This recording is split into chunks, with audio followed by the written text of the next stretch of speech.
Charles, can you tell us a little bit about your agribusiness? What is it that you're doing? What is your story?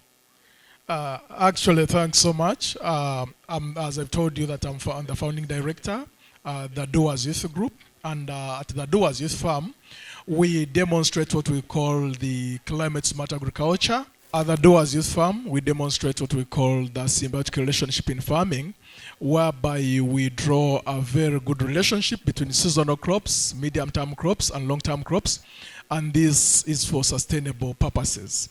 It's just one thing, Mr. Katende. I just looked at my background, and given Bunyoro region where I'm born, most households have got 1 to 2 acres on average. And so many people think that if you're to carry out agriculture commercially, you must have a lot of land. Then I decided to demonstrate, show fellow youth that you can use 1 acre to grow 3 acres of different crops. And this is when I looked at the seasonal crops, medium-term crops, and long-term crops, all in 1 acre of land, though in a streamlined order. It's just one thing. When I was still in school, there are 4 principles that I looked at, and they're the ones that really forced me to be at school. First and foremost, I wanted to see myself socially well off. The other thing was political welfare. How can I live in a political world? Then the other thing was the religious asphere, and the other thing was the economic asphere.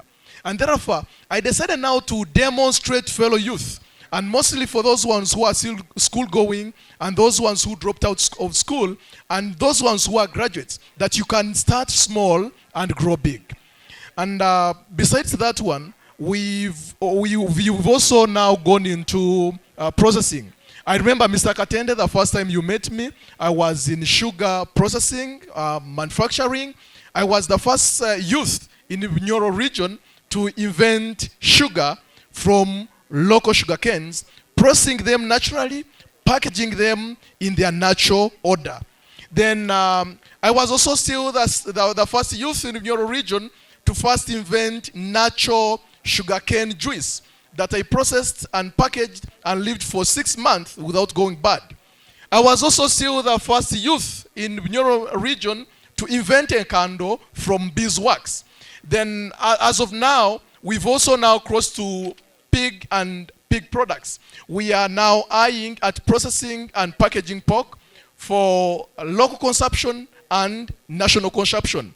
We've not only stopped at that one, we've also gone now into nurturing, mentoring youth into agropreneurs, whereby today we are working with over 30,000 farmers that we've trained ourselves with the little resources that we are getting. Why are we doing this one?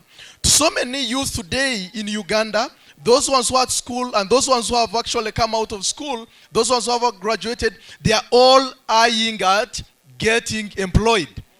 Our biggest aim is to show these youth that we can create employment for ourselves and also create employment for others. And that's why we decided to be there, practically produce and also practically market to show the youth that agriculture is business. Agriculture is life. Agriculture is all we deserve. So I know you talked about the agriculture championship. I know 2 years ago, FAO chose you amongst all the young people in Uganda as the agriculture champion. What does that mean, and what did they see in you to give you their top prize? Thanks so much, Edward Katende. To 2017, 2018, I emerged the best young farmer in the country. That was an initiative under the FAO and MAIF youth initiative, whereby we were 600 young farmers competing, and I emerged the best. It's just one thing, when you look at my model, it's actually so unique. And it's just in Shongai, just of recent when I visited Shongai farm in Benin, where I found the Zeri model that actually I do demonstrate here in Uganda. It's just unfortunate, Mr. Katende, that the Ugandans are not yet believing in what they have. But if Ugandans actually believed in what they have, today, Ugandans would not be going to Shanghai to learn on the Zeri model. The Zeri model, I started on it actually 5 years back, and it's doing very well. So how can somebody use that model to make money? You know, I'm a finance man, and I know business is what drives any agricultural person. Yes, we can eat, but you have to do it for money. How can somebody use your model to make money for themselves? The Zeri model, that is the symbiotic relationship in farming.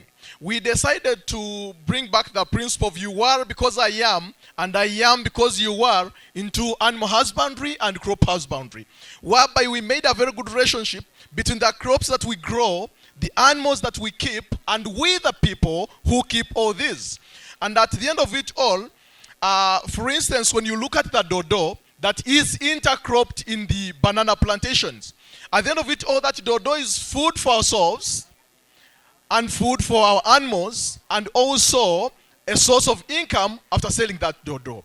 Then the pigs give us urine after giving them water for drinking.